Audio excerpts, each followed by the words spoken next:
Hello everyone, it's great to see so many of you join us today for the first mock facilitation demonstration, a collaboration between the University of Warwick and the Restorative Justice Council. My name is Jane Bryan. I'm a reader in law at the University of Warwick, and I'm delighted to be here with a team to show a mock facilitation in a university setting. First, I'll introduce the team and then I'll pass to Jim and Asa to explain a little bit more about the event. Just a reminder that we are being recorded. If I can first introduce our facilitators for today, that would be great. Hi, I'm Becky Childs. I'm the service manager of Restorative Cleveland. We cover from Hartlepool through Stockton, Middlesbrough and Redcar, Cleveland. I'm also an advanced practitioner and delighted to be here today helping you all see what sometimes is a bit of a mystery, I think, to others as to what we do. Hi everybody, my name's Paul Shaw.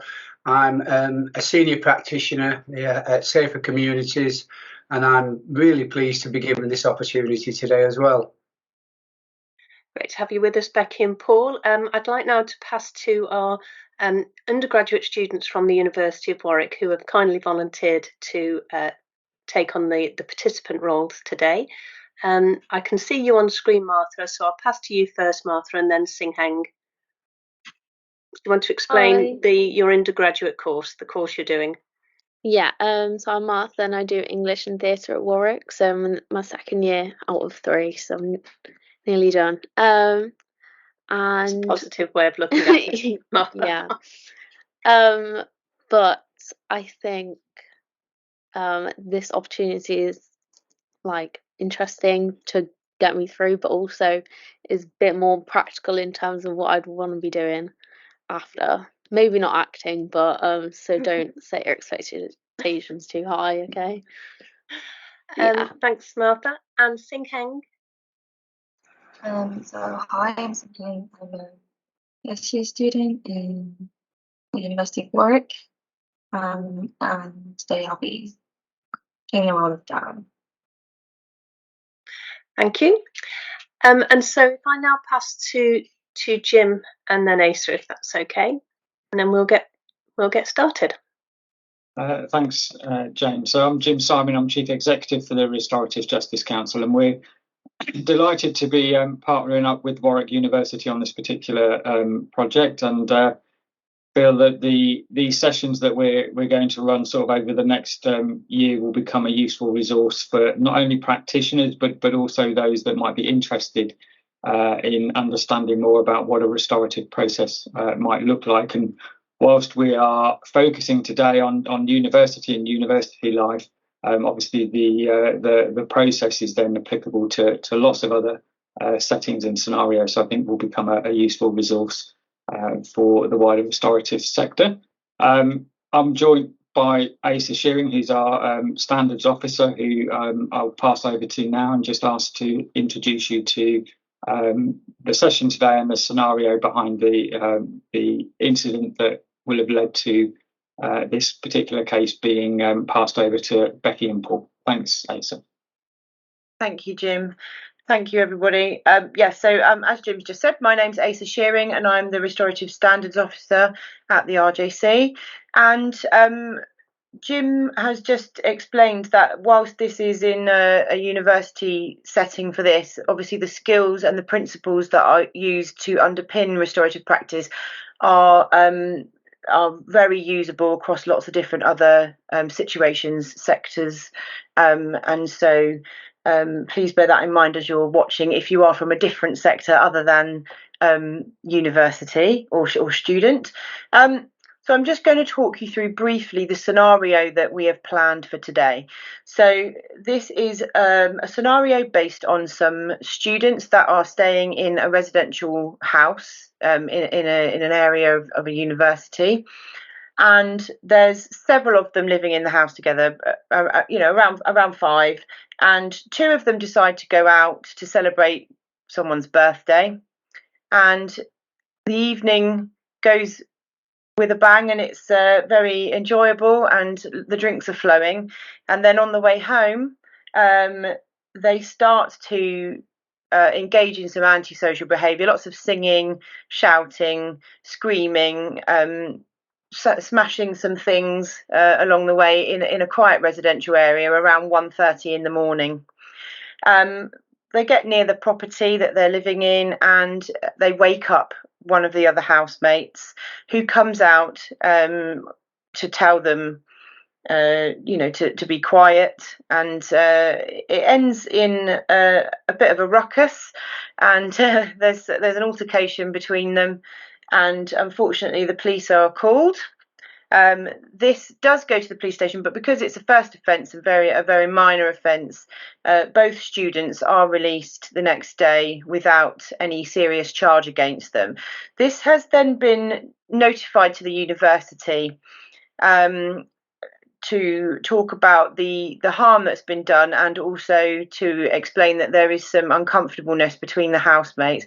And so this piece of work that you are going to be watching and experiencing today is a facilitation between two of the housemates that have had the altercation, that has been suggested by the university to try and repair the harm within their household.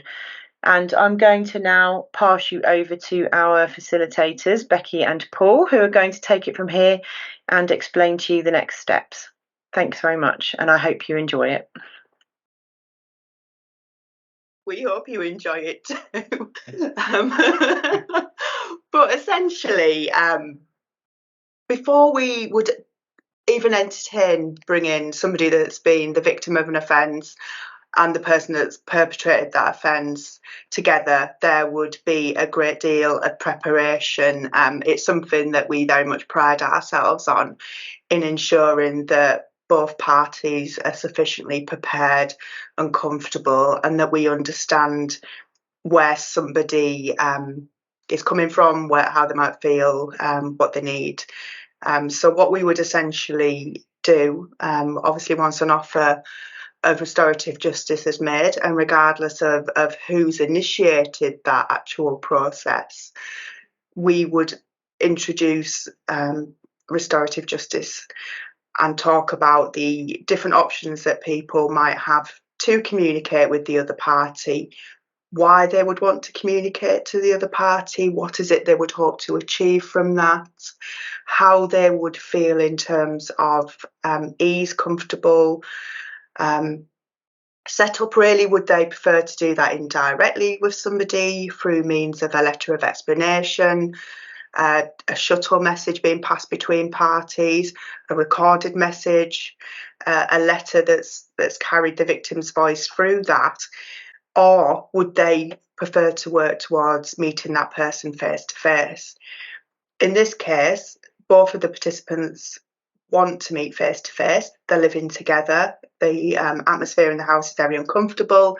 There's a lot of things that have been left unsaid, and we frequently see that even when people do have a relationship of some kind, that even though they know each other previously to what's happened, that actually having that difficult conversation sometimes is made that little bit more comfortable, just to have somebody else there to ease that along really, and provide support and a safe place for them to share the feelings and the thoughts about what's happened.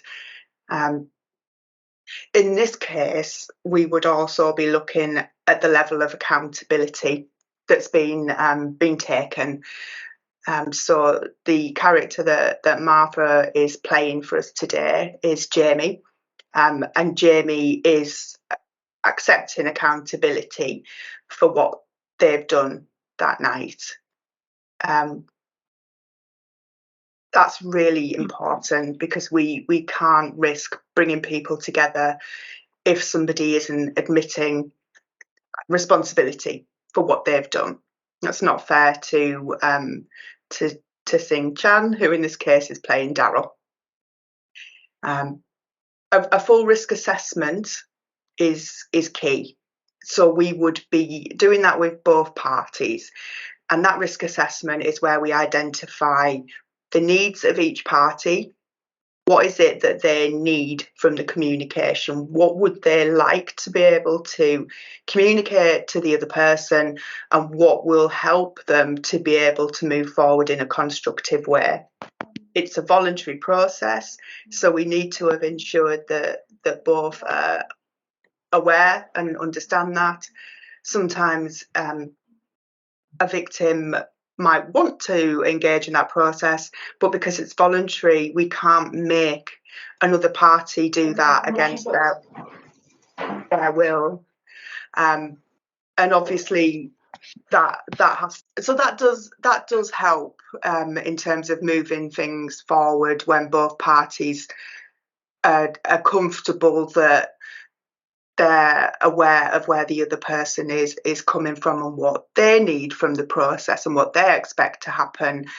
And because it's voluntary, that they know that the other party hasn't had to do it, can actually make a huge difference to anyone that's been affected by crime, because it answers some of the common misconceptions that people might have.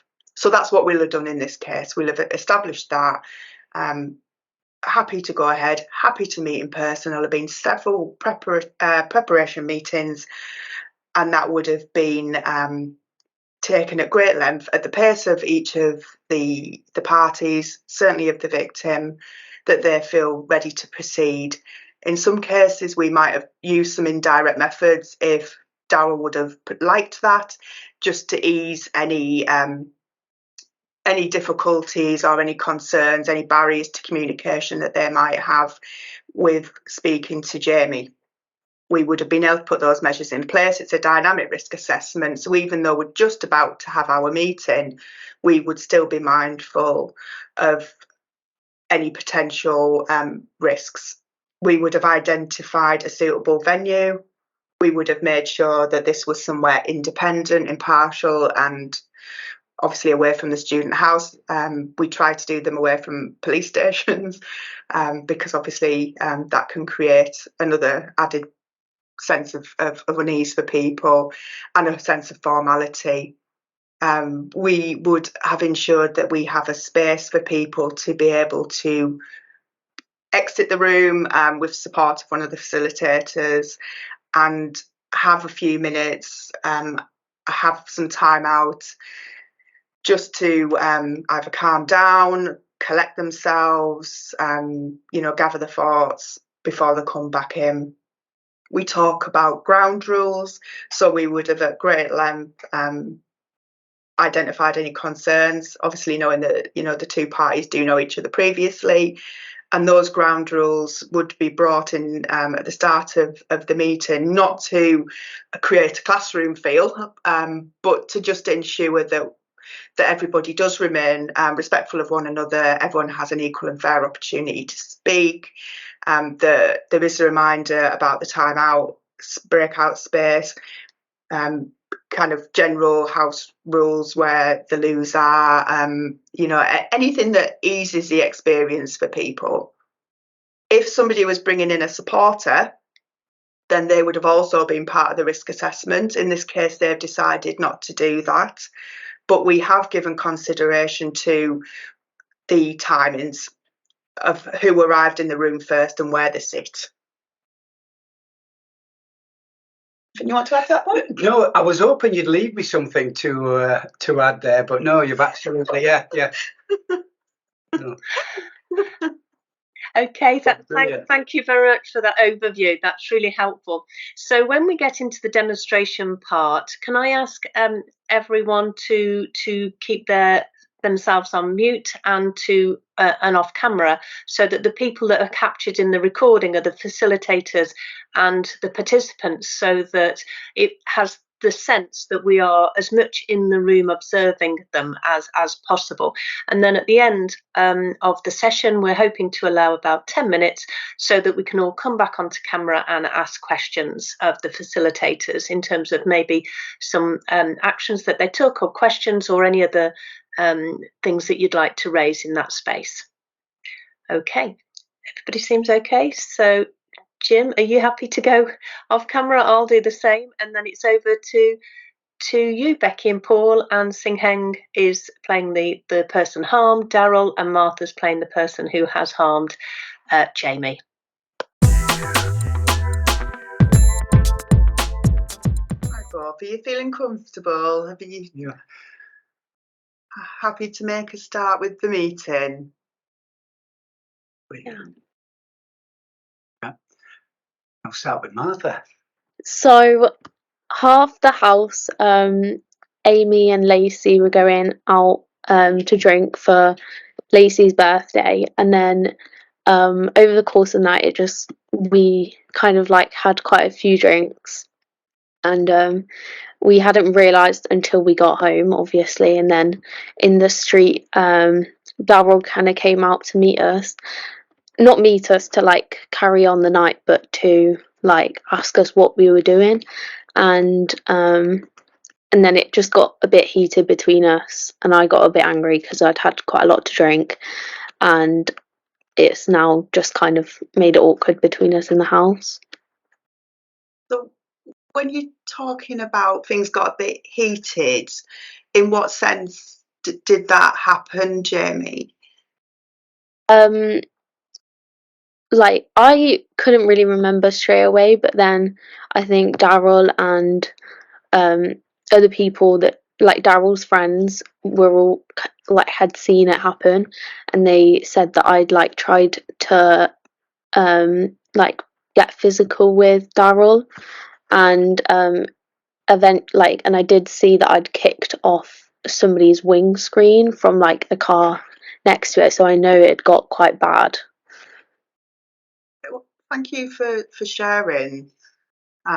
In terms of what was going through your mind when you said things were starting to get a little bit heated, it sounds like you were having a really fun night. And what kind of changed? What were you thinking at the point of you getting back home? I think I'd kind of gone out with the expectation that I wouldn't have got as drunk as I did, and then and to be honest, and I did not realise how drunk I was until like I think I was at a high when I came home, and then I think seeing Daryl and like obviously arriving home, it just kind of hit like reality came back that I'd like lost control of myself, and that Daryl had an assignment which I didn't know about, and that they just wanted a bit of peace and quiet. So we just had different ideas of how we were going to spend that night, I guess. So how were you feeling while that was happening? Just in the moment, I don't think anything was going through my mind. Obviously now I like a lot of people have come to me, and I kind of feel like as if everyone knows. So it has kind of impacted my experience of uni, and like it's impacted my ability to do work and how I can live in the house. So I kind of accepted to come to this because I wanted to make it better between us two. That's really positive to hear. And I mean, obviously, in terms of what you described there, it sounds like things are difficult in the house. So how do you think that might have affected Daryl and the other housemates, Jamie? I mean, I especially think Daryl because, like I try in the moment, he was the main. They were the main victim, and like obviously I did try to kick Daryl, so they must have felt quite scared in that moment, like having not like Daryl wasn't drunk at all, and so to see me, who was pretty much acting like a drunk monster, be like this, I do think that's not nice, and it's just created more bad feeling with everyone else who wasn't there. So it sounds like you're saying that Daryl has been affected by what I can see did. how they might be. Thank you for sharing that. And to come to yourself, Daryl, for a moment, how did you become aware that people were coming home and that maybe things were getting a little bit heated, as Jamie described? Well, it was like 1 a.m. and I could just hear like a bunch of noise outside. Like I was just in bed and I woke up to like banging and like shouting, and I was just really confused. So I just went outside to check like who it was, and it was like Jamie and Amy and Lacey, and they were just making just a lot of noise, and I got really angry because and disappointed because they were just really disruptive. So those feelings, you found that disrupting early in the morning. What was going through your mind? What else did you think might be happening there? Obviously, you've mentioned there about it being distracting, disruptive. What else were you thinking? I was also quite just confused and a bit dazed, just waking up. But also kind of like just wanting to situation to end kind of thing. I felt kind of like bad at first having our neighbours, because they're disrupting the neighbours. But also they said they were just going to go for a few drinks, and obviously they've had more than a few. I was kind of scared as well, because they are like just really not in control of themselves. So that's how it felt for you, and that additional concern of who else was around and maybe in a similar position to how you were feeling. So in terms of what happened outside, when you went outside, Daryl, do you want to tell us a little bit about what happened outside? Well, I saw Amy, like she was holding, it's like a broken like garden gnome, so I knew something had been smashed. And I just was walking towards them, like I was just telling them, like, you guys, you have to be quiet. But I think Jamie maybe took it the wrong way because she was drunk, and it got very violent. And she tried to kick me, but she like lost her balance and kicked the wing mirror of the car. And we were gonna like get a bit more physical, but the police started to arrive. And how did you feel at that point, seeing the police arrive? A bit panicked because like I knew like I hadn't done anything wrong, but I just felt like I was going to be arrested for like no reason. Okay.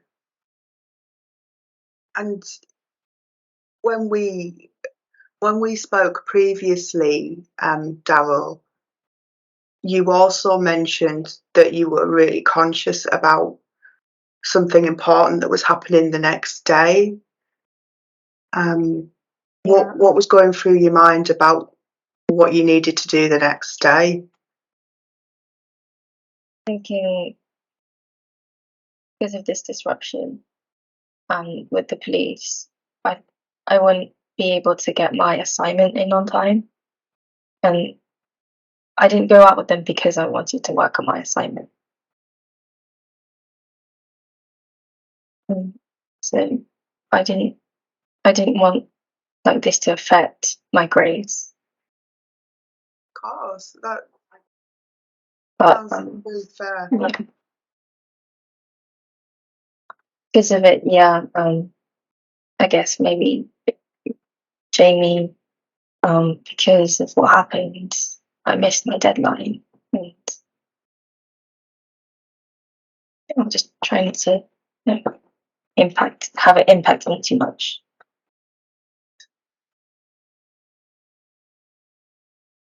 How have things affected your relationship with Jamie? We don't really talk much in the house. There's a bit of awkward tension, I think, in general with all the housemates. So that sounds uncomfortable and difficult when you're all living in the same place. So you've been arrested, the police have come, you've gone to the police station. I'm guessing this is quite early in the morning by this point. You described feeling that you didn't feel like you'd done anything wrong, shouldn't be there. So what was it actually like for you being in the police station?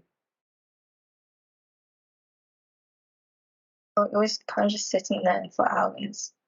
And all I could think about was my assignment and how I needed to get that in.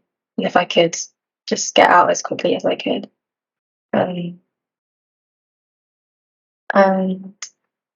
I mean, by the time I got off, I missed the deadline, but Right. So how do you feel now about those outcomes? not very good. Was anybody else affected that, from your point of view, given the outcomes you've just described for yourself, Daryl? I think definitely with like Amy, although she didn't get arrested, I do feel like she feels a bit bad for what happened.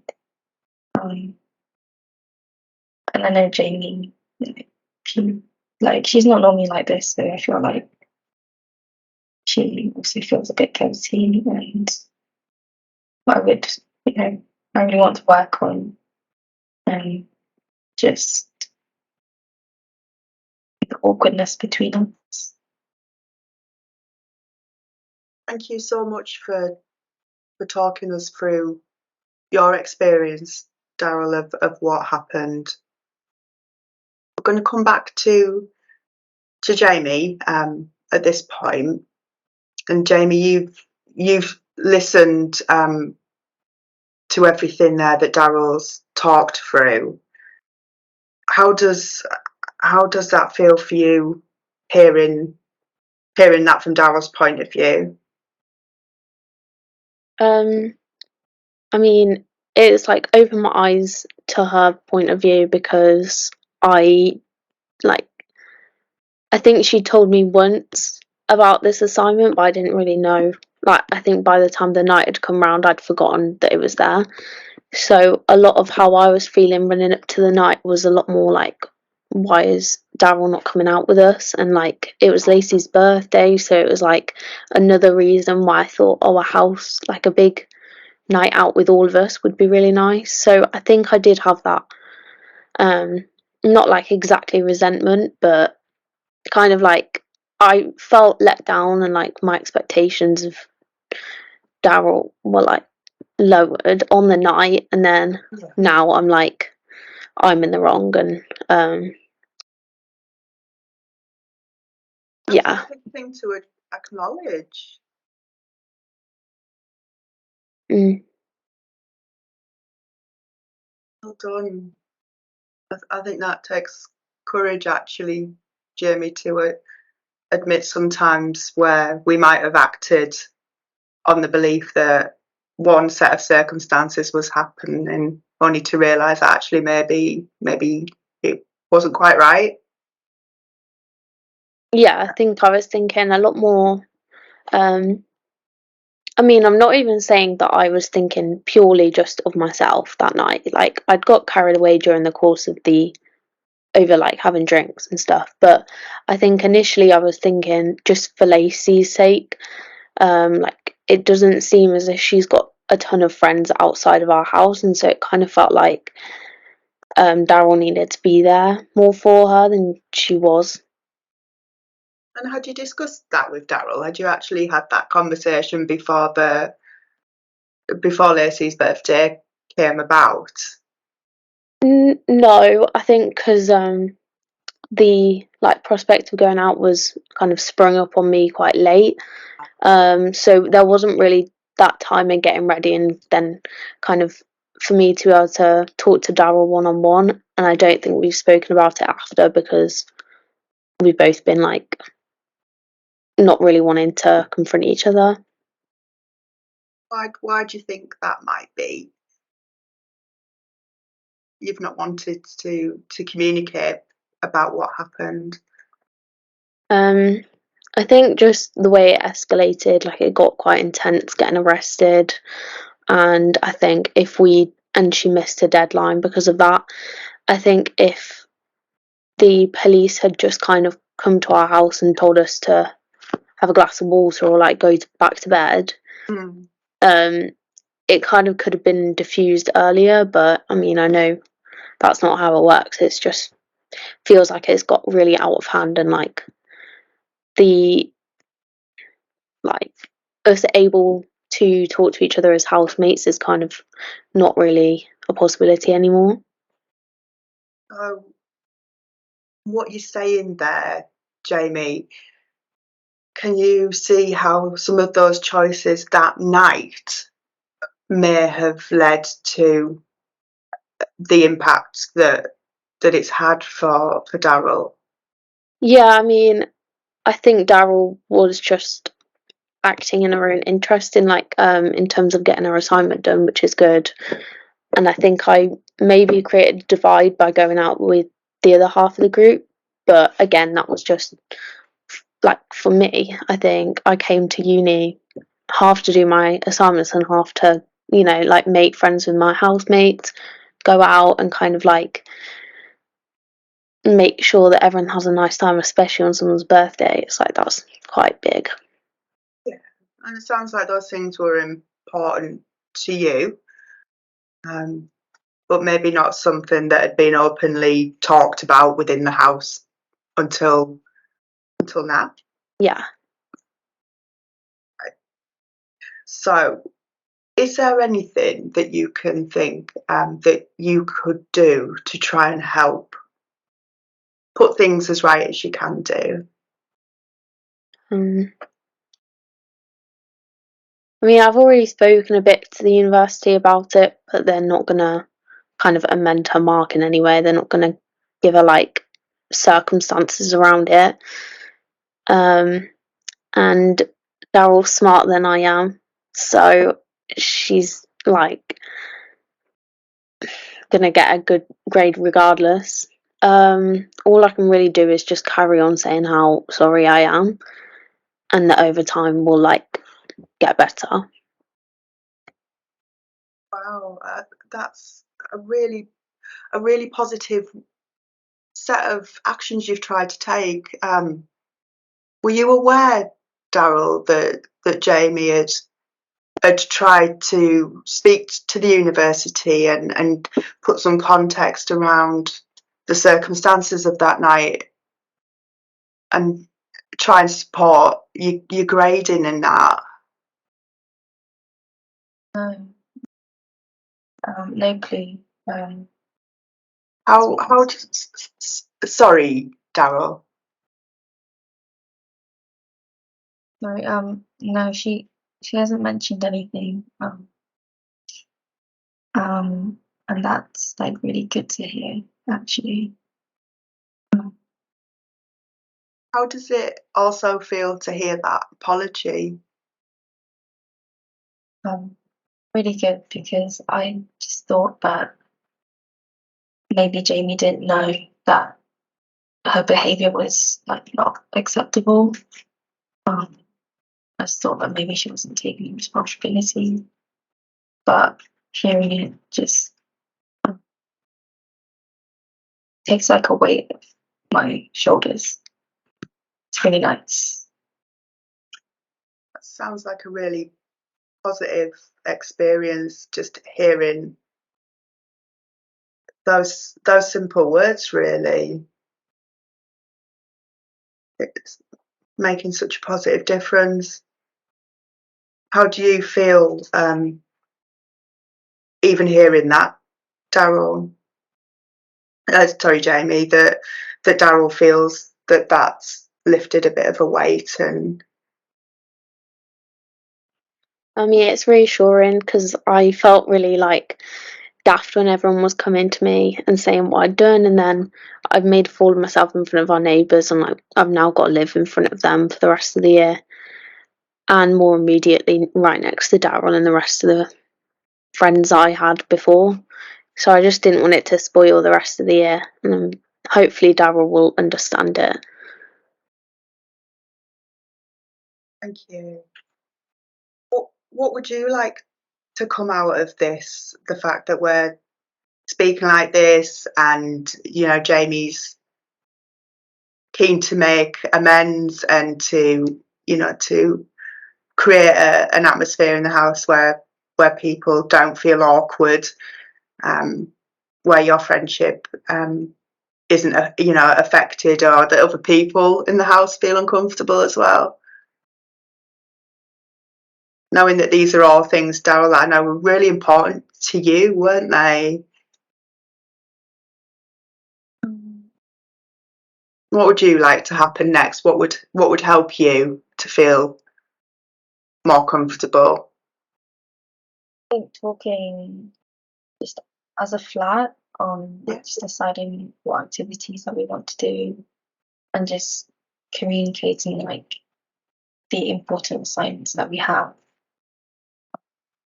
Things going on in that disrupt kind of thing. And it's just I don't really know how much I'm trying or what happened to me, or she really was okay. Kind of just there. You've got some great ideas that actually sound like something we could add into the restorative agreement that we spoke to you about during the preparation. Would that be something that you would both like to add into the agreement, that maybe we consider how the communication could be improved with the other housemates? Yeah. Brilliant. That might be something that we could try to arrange another conversation. If you want our help with that, then you're very welcome to it. We'll put that in the agreement. Definitely. Which obviously, once we've finished writing that out, we'll ask you both to sign, and we'll get a copy to you both as well. One of the other things to come back to, Darryl, you mentioned there about a shared awareness about important course dates and events. How could you communicate that effectively in the flat, do you think, where everybody could see what important dates people had coming up? Maybe just like on the day, you just note down maybe on like a group chat that we have, we've got an assignment coming up, we won't be spending as much time out with each other. Maybe they can still have fun, but maybe at a lower intensity if it's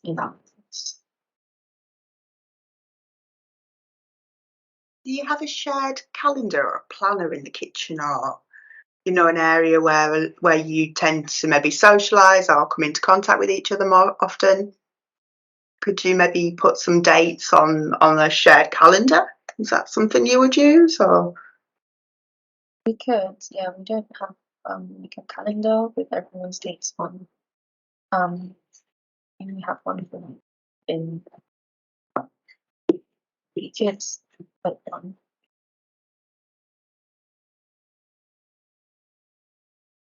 Is there anything else that you would like us to add into our agreement? Because this is your agreement. Obviously, it's a voluntary agreement, as we've spoken about, but this is yours and intended to, you know, help you as we kind of step out, really.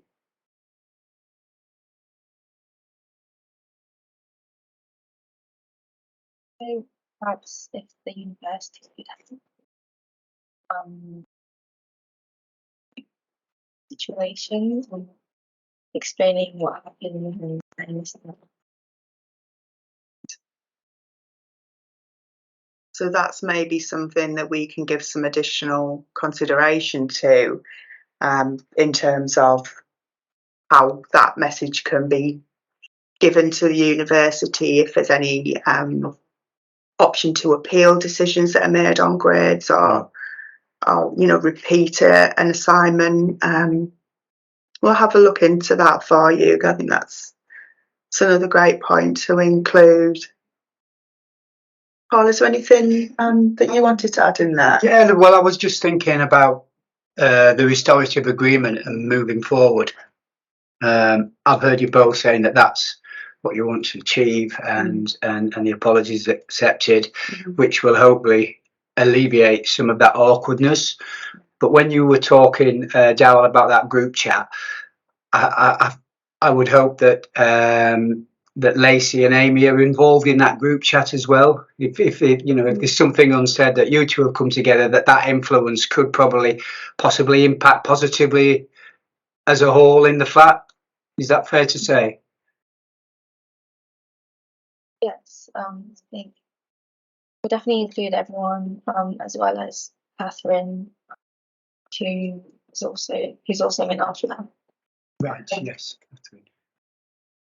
And I also think it was a good point you made on potential use of that, Darryl, would be the respect of the assignments for those pressures that you're feeling, where you work hard and play hard, but there's an understanding that when you have to work hard, you have to work hard. Yeah.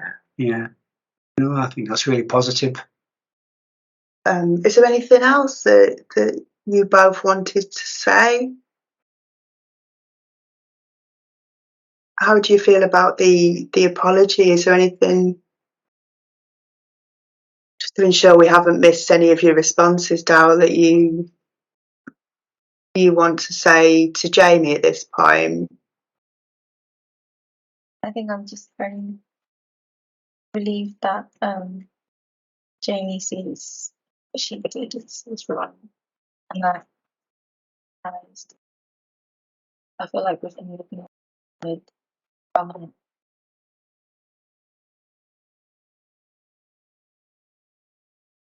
Jamie, you're okay there too? Yeah. Nothing you'd like to say? Yeah. Well, thank you both very much for coming. We'll pass the agreement round and get you both a copy of that now. As we mentioned earlier, you are very welcome to stay and have a cup of coffee and a bit of a chat. And we will, of course, follow up with you both separately after the meeting, to make sure that you have an opportunity to, you know, to share how you're feeling after you've had time to think about today's meeting, and if there's anything else we can do to help in terms of the other housemates, and speaking to the university, of course. Darryl, I think you both did amazingly well. It's a difficult conversation to have sometimes, and you've both been very open and honest and really positive in your outlooks. So thank you very much for sharing what you have. Thanks, guys. Thank you. Thank you.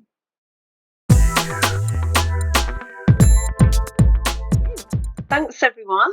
That was really, really interesting to sit and observe what goes on inside a restorative conference.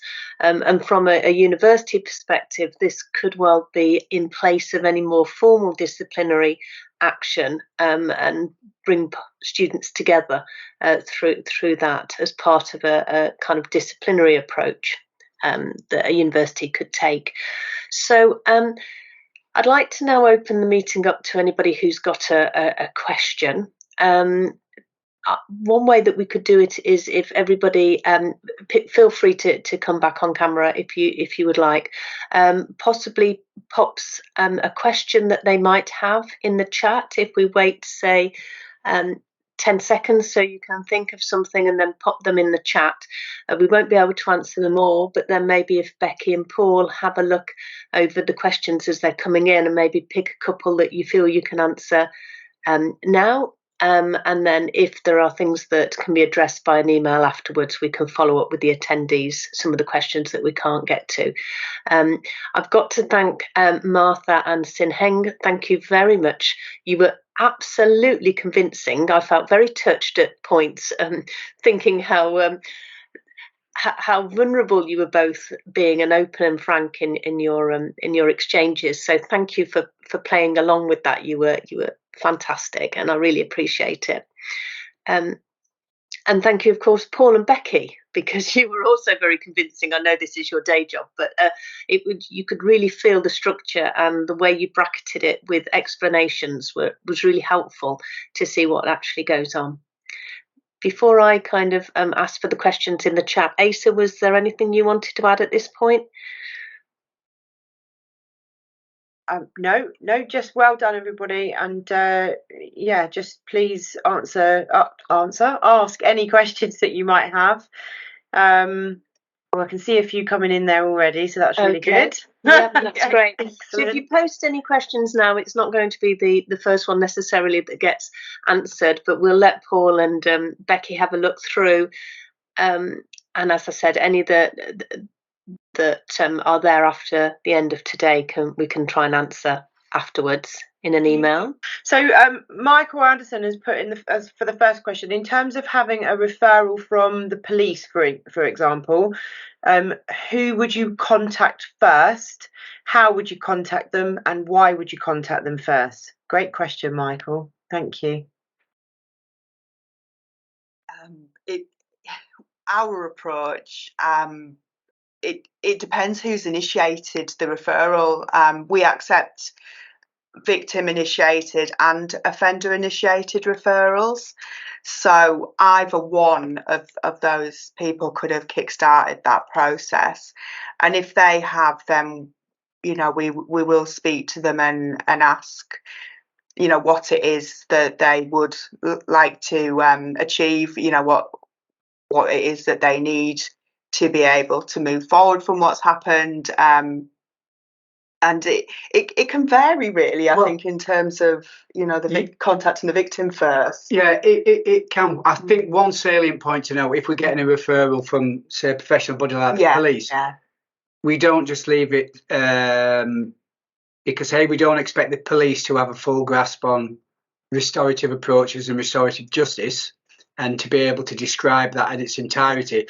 So we would want to assess that person first. Let's say if it's someone who's caused a harm, just to test that motivation and the responsibility levels.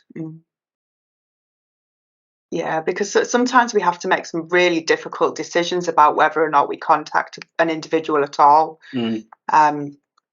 And I can give you an example of that quickly. We had an offender quite recently refer himself for restorative justice, and he'd been part and really the leader of an organised crime group targeting elderly, vulnerable people, offering work and then not doing the work.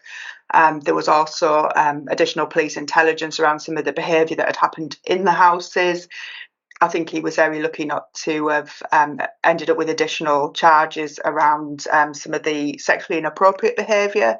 He hadn't harmed any of those victims physically, but was misbehaving in the house, and it was just completely inappropriate. We were really concerned by some of the things we learned in the initial risk assessment because of the age of those victims, and because after we did speak to the offender first and assessed him, spoke to his probation officer at great length.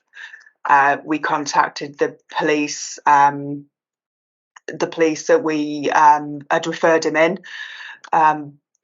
who'd actually been part of the investigation. There was a lady from Trading Standards, and everything we learned was just more and more alarming. The age of the victims, the fact that some of those victims had dementia, the fact that when we spoke to him, he was more concerned about getting his recategorisation to open conditions, even though he'd only been sentenced literally about 5 minutes ago. That was his clear motivation, and we just made that decision between ourselves as professionals that we were not going to potentially re-victimise anybody by contacting them to say that this male wanted to engage in communication with them when he absolutely was not admitting any sense of accountability or remorse, and minimising every aspect of what he'd done, sadly. So yeah, some difficult decisions to be made, but every process is always victim-led. We have to remain focused on the needs of the victim, and the safeguarding around that is so important. So every decision is being made with that in mind. Thank you, Becky.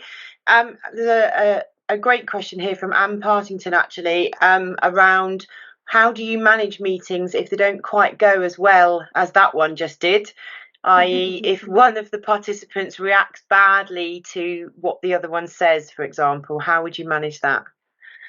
Well, unfortunately, we can't run out of the room if that happens. So, that has happened to us. And I think as you're going through your preparation and you're doing your dynamic risk assessment, because it never stops, and you're constantly checking expectations and needs, and you form a relationship, you continue to foster that, and you become attuned to potential indicators that something might not be quite going the way that you would like. You can read body language and tone, and there's a lot of indicators, I think, that you become very fine-tuned to. And this is why we have ground rules. This is why we have a breakout space. This is why we've really explored with people what they want to achieve. So you have a co-facilitation relationship. Somebody will lead on that, but your co-facilitator may be your eyes and ears to some of these signals as well, and you essentially support that between you. So you might add in a question to bring things back onto track. You might reflect back the change of atmosphere in the room, for example, or the how somebody is appearing to present at that point. Give the opportunity for a break. Lots of different techniques, really, to try and bring that back. And I think it is in the preparation. I've just spied another question, which I don't want to jump in until we can answer it properly. But sometimes it's always you build that trusting relationship where you're able to be open and honest, even to some nuances like how maybe a supporter presents facially, like they've got a face like they've just lost £1,000. That's not going to change. That's just who they are. Sharing that information. So if someone comes in and says, "Well, look at him staring at me like that," you've already gone through those motions. Yeah. Great. Absolutely. Thank you both. So Alice and Joe have asked a similar question, so I'll sort of put the two together around, can you explain what the differences are between restorative justice and mediation compared with sort of other and also other alternative dispute resolution methods? What are the key differences between those? So the key differences, really, and I'm really glad you've asked that question. It's so pertinent, and we do spend a lot of time needing to clarify that with participants and with referrers. But essentially, when you're using a restorative approach, it's called restorative justice because we're talking about the criminal justice system, and that there's been an offence, a criminal offence committed. You can use restorative approaches. You can use restorative work in exactly the same way to resolve conflict within a workplace. The NHS are using that more in education settings. Corporately, people are using this more as a means of resolving. And the key difference between all of those methods is that when you're working in a restorative way, there's been somebody that's clearly been harmed by an incident, whatever that incident might be, and somebody that's caused that harm that is responsible for doing that. Mediation is where it's a bit of some grey areas, isn't there? Yeah. Lots of areas. Too many grey areas. Yeah. It's more white, Paul. Yeah. More white. It's very much about there's kind of no clear harmed and harmer. So you might have a neighbourhood dispute, for example, where they've both done different things towards the other. They've maybe both abused each other. They've maybe, damaged each other's property, whatever the circumstance. But they're neither the victim or the offender. They've been a bit of both, as has the other party. Great, that's great. Hopefully that's explained it. And also Alice had another question, which might be for Jane, I guess. In this particular context, like repairing harm in the university using restorative approaches, who would fund that type of session? Well, when it does take place and it's growing there's a growing interest in it in the higher education sector, but I wouldn't think it's developed very far to my knowledge. At the university I work at Warwick University, it would be our student discipline team that would consider whether a case should be going to mediation or to a restorative outcome or to a disciplinary process. And if external facilitators were engaged, it would be that team that would pay for it. And there's lots of benefits why they might choose to finance external facilitators or mediators in that instance, because it's obviously a lot less harmful for all involved than a disciplinary process, and that would be where it would often sit. Great, thank you, Jane. And actually, while you're on, Anne Partington has another question around trying to understand how universities can use restorative practice in the process of managing misconduct at the informal early intervention stage. So is your university already exploring that, Jane? Yeah, we are. We're exploring the use of restorative practice. We've got a learning circle that I co-lead, and in fact, I'll ask for the link to the resources there to be shared, to try and really understand what benefits it could give, where the opportunities are. At Warwick as well, we're also doing a lot of work around mediation, and thanks, Becky, for that distinction, which we bear very much in mind. So I can share that information as well from a slightly different angle. As I said, I think there's a real growing interest. Certainly the US and New Zealand use restorative practice within their higher education sector to a far greater extent. And I think there's, as I said, growing interest in trying to follow that example. Great, thank you, Just Jane. to add into that, Asa, Yes, if that's okay, you. like there actually are schools that are also trying to do that in the sense of wanting to become a restorative school. I'd worked with one in Newcastle where they were actually incorporating the principles of restorative practice within their behaviour management policies, and very much trying to include aspect on peer mentoring as well from other students that might have been through that, who could give a bit of additional support, but that they were just having these difficult conversations with students, but in a restorative way, which felt less punitive, because it's very much trying to move move people forward, as we explained in the demo, really. So it's great to see that higher education are interested increasingly within it, and I think that the likes of the NHS, and it's just fantastic. Yeah, thank you, Becky. You're right, and we've actually we're seeing more and more schools now coming through to have themselves registered as registered restorative organisations. So that's really good. That shows that there's lots more people moving into that within the educational sector. So thank you. Okay, so Joe Luckett has a question here, and I think this is the one Paul might have been referring to. Whether there is a point at which restorative justice or restorative approaches would not be considered appropriate for the more serious case, or do you decide on that as a case-by-case basis? Well, we look at case by case, but let's say in the offence of domestic violence, I mean, Becky and I are trained in that.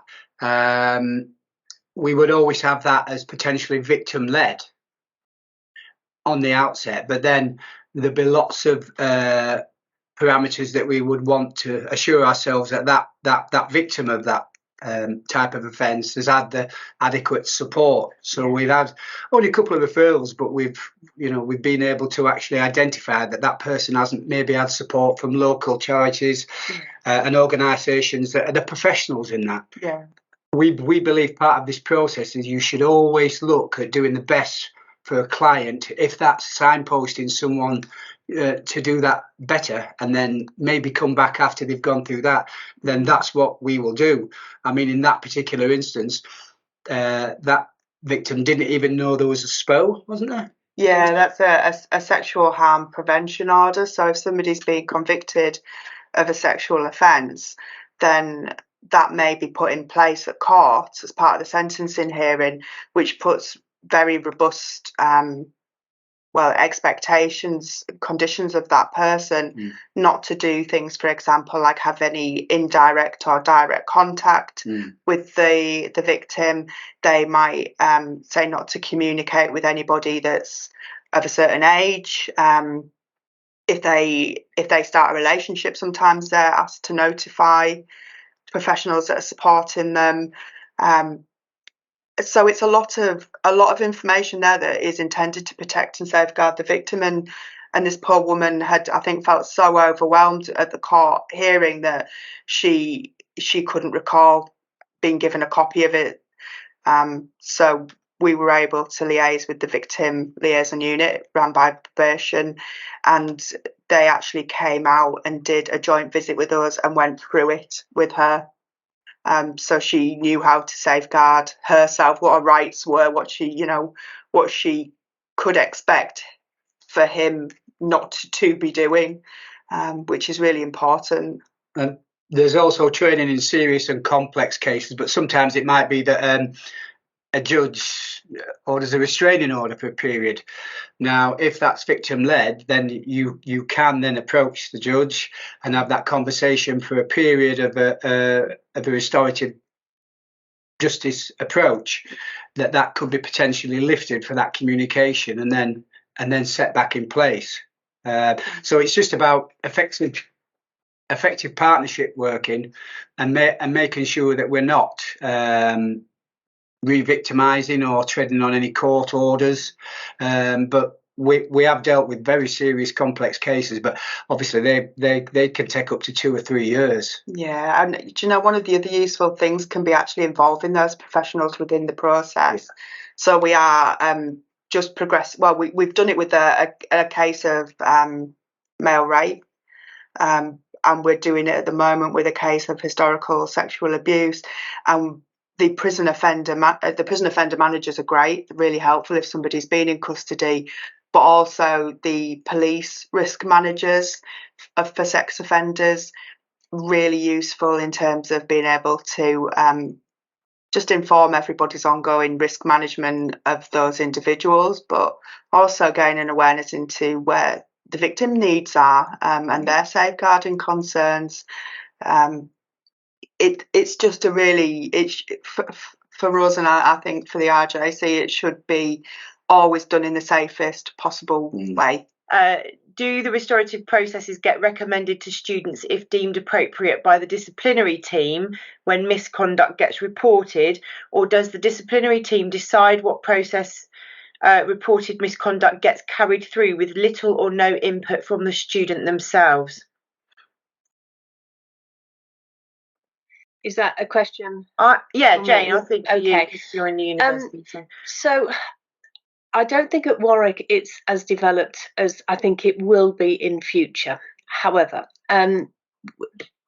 certainly the decisions are a review of the case that comes in through our well, let me start again. A lot of our cases come to the student discipline team through a reporting platform called Report and Support, which is actually quite a common platform used by many universities.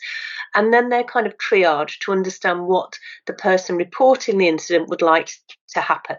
And at that stage, there's a discussion. Every student who reports is offered a student liaison officer, and a discussion takes place there about what the person reporting the incident would like. And there can be offers then for mediation if that's appropriate.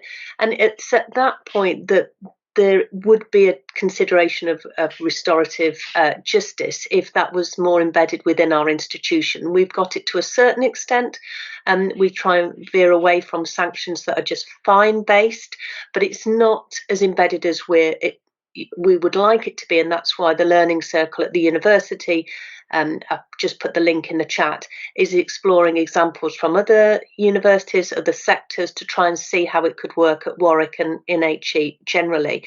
But as it's a voluntary process, it would always be a discussion with both of the parties once the university felt that they could safely offer it. So it would be a discussion for everyone involved, really, to make sure that felt like something that would be helpful. I don't know, Becky and Paul, if you would add anything into that kind of how you triage to see if it can go to a restorative outcome. I mean, it wasn't a direct conflict that I've dealt with in the past, but it was a student who had committed an offence whilst on a night out, strangely enough, and he voluntarily offered to tell the university that, because in Cleveland we have something called a divert scheme. So those who've got no previous offending, they're offered a package where they work with trained staff in the divert program, Probation officers, and probation officers, yeah. And part of that can be a referral to ourselves.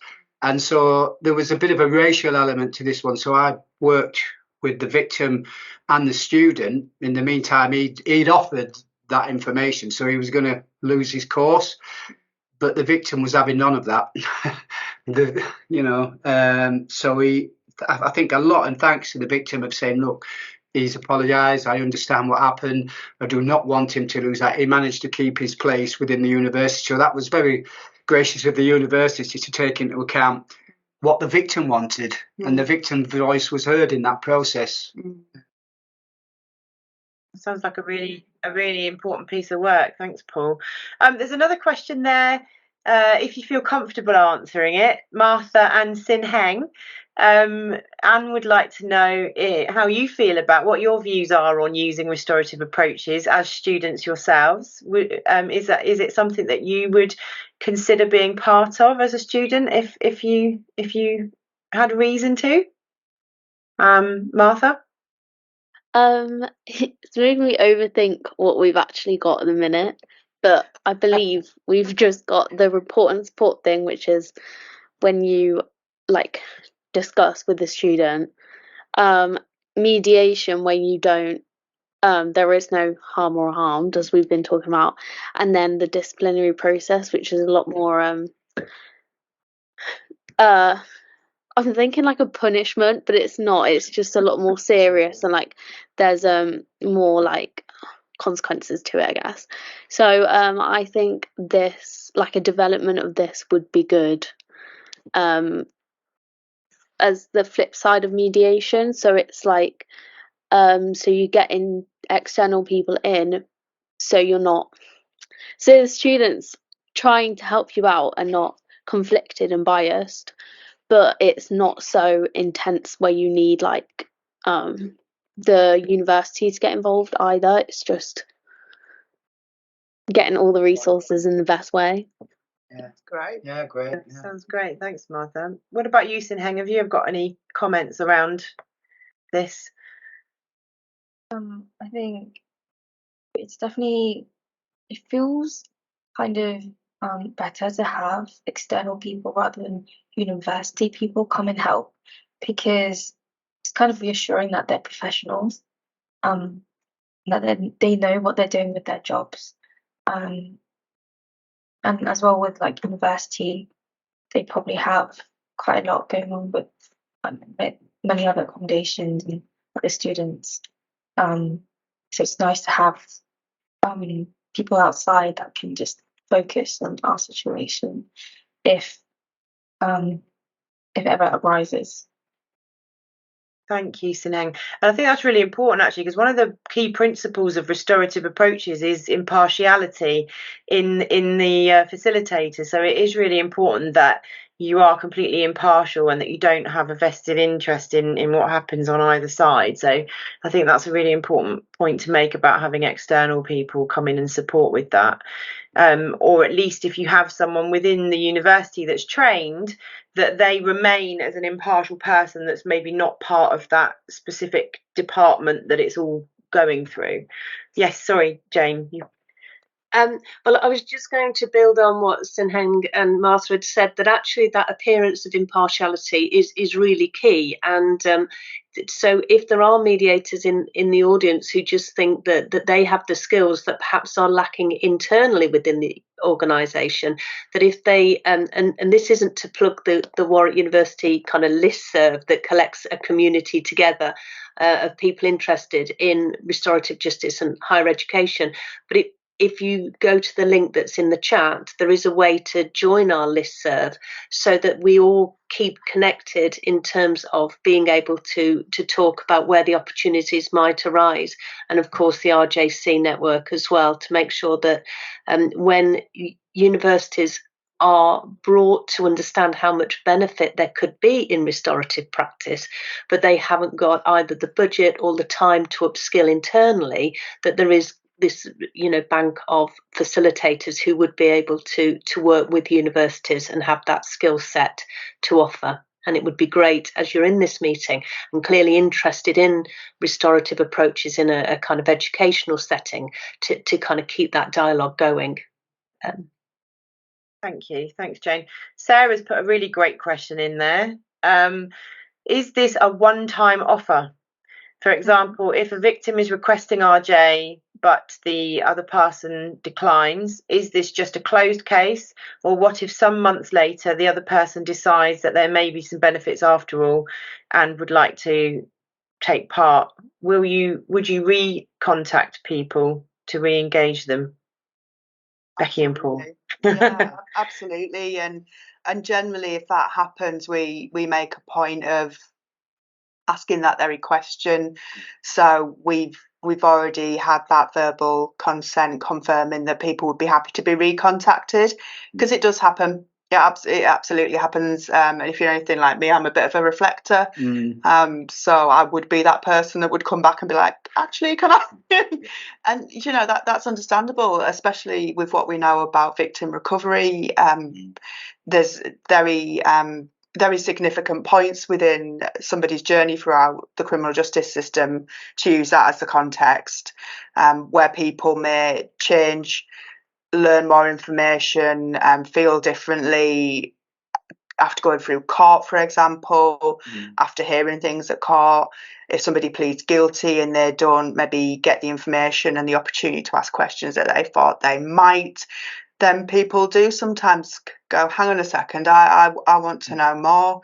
When somebody's sentence is coming to an end, their release is approaching, there's lots of different stages where somebody may want to revisit. And equally, that can be the same for the person responsible. They too can engage in different courses, interventions, start to think about what's happening next for them, what happens on release, what happens in going back to a certain area if that's going to be the case. And I guess one of two of the biggest emotions that we deal with are guilt and shame. So quite naturally, there can come an opportunity, especially if people have offended under the influence of alcohol and drugs, or it's related to that in some way, and it's masked how people might ordinarily think, feel, behave, that there comes that period where they actually think, I need to manage these difficult feelings. I think we worked on a very interesting case in a secure hospital. Yeah.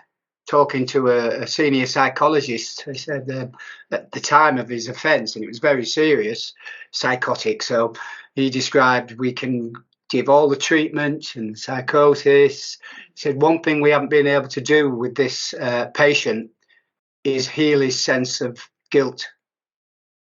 And so we stepped in and did a piece of work there. So I thought that was quite pertinent. That he'd had all the drugs, all the proper treatment, but one thing he couldn't shake was his guilt.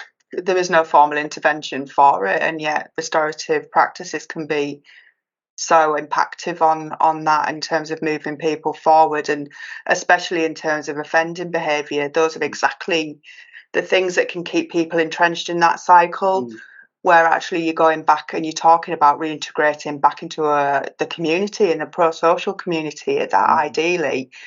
So if somebody's been made to feel labelled in a negative way, or that they can't manage those feelings of guilt and shame, that can lead them to remain embroiled in relationships where that kind of behaviour isn't necessarily frowned upon. It's it's not a big deal. People don't bat an eyelid at it. Those are all the kind of things that might make people continue to misuse drugs and alcohol, all the kind of risk factors that could lead to further offending, essentially. Yeah. Great, thank you. So is there any more questions? I can't see any more in the chat unless I've missed any. If I have missed your question, I apologise. If you want to raise your hand with the hand function, just to nudge me in the right direction of your question, but I think I've captured them all from the chat. So whether there's any more to be added, anybody have any other questions for anyone on this panel? I'm wondering, forgive me if it's been answered, I think I was trying to keep up, was from Joe Luckett around whether there was any cases that would be inappropriate for RJ? Yeah, there can be, and one of the interesting pieces of work that's been going on is the APPG inquiry into restorative practice. There's been some really clear recommendations made from there that are continuing to kind of come out about how it should be managed. And one of those areas of concern was about the disparity in some areas of the country where police and crime commissioners may not want the RJ service to offer restorative justice in cases of domestic sexual violence. We are very lucky in Cleveland that that's not the case, but we obviously do maintain, that we've done training in the appropriate way, and we liaise with the right professionals, and it's victim initiated, and we do that as we should be doing it to the quality standards set by the RJC for obvious reasons. Have you already answered that? I'm sorry, did I? No, that's been answered. No, okay. I've really outed myself as not concentrating. I thought I was concentrating, but I must have just been multitasking with the links. No, not all, Jane. I think it's a really important point to add in. If anybody is really interested in the field, then I would really encourage you to look up the work of the APPG on restorative practices, because it really does highlight what we should be doing that's the right way, that takes care of everybody, adheres to the principles that restorative justice should entail, really. Thank you. Anne's got a hand up. Sorry, Anne, did I miss a question from you? No, I literally just wanted to say thank you so much. Like, it's been brilliant, and so sorry for all the questions coming from my point of view. You can tell I'm really interested in this, but it was brilliant. So thank you to everybody who kind of like contributed to it. Really helpful. Thank you. Thank you, Anne. That's really lovely, Anne. Don't apologise. I know Restorative Justice, we love it when an apology happens, but there's not one needed here. I've got another question there from Sarah. Yes, thank you for asking. Yes, I believe we will be planning some more of these events. So watch this space, and we will let people know. And they may well cover different areas, different types of complexities of case. So that's something that we're going to be considering in the future. So yeah, thank you for your question. Any other questions?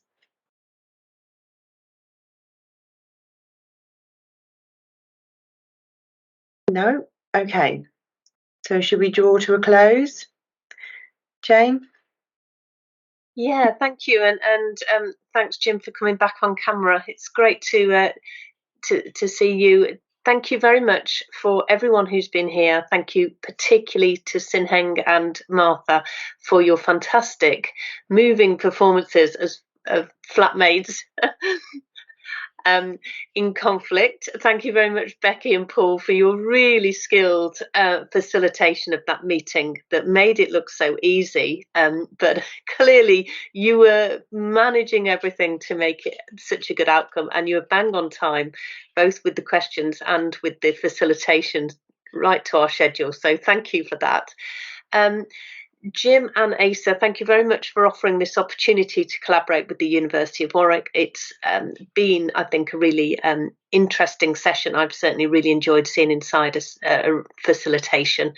I hope that there'll be more. So thanks everyone for kind of starting with us in this session, and stay tuned for more, hopefully.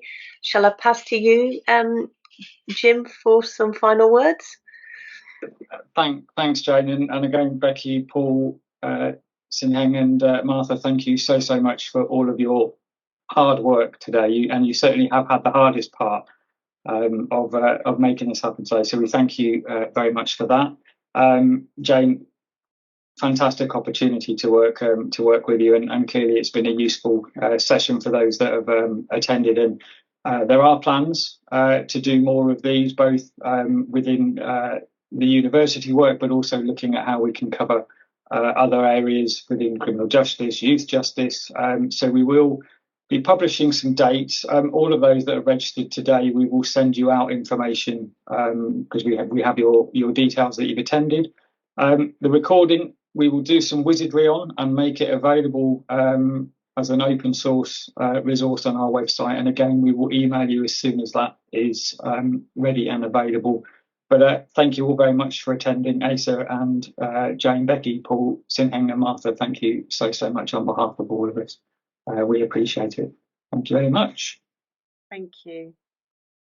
Thank you. And just in case there was any doubt, it was Asa who penned a fantastic scenario for us all to work with, which was very realistic. I think we'll probably all say. So thank you. Thank you. That'll be my BTEC National Diploma in Performing Arts, Jane. It shows, Asa. There was talent there. Yeah. Thank you all so much. Thank you. Thank you. Thank you. Thank you.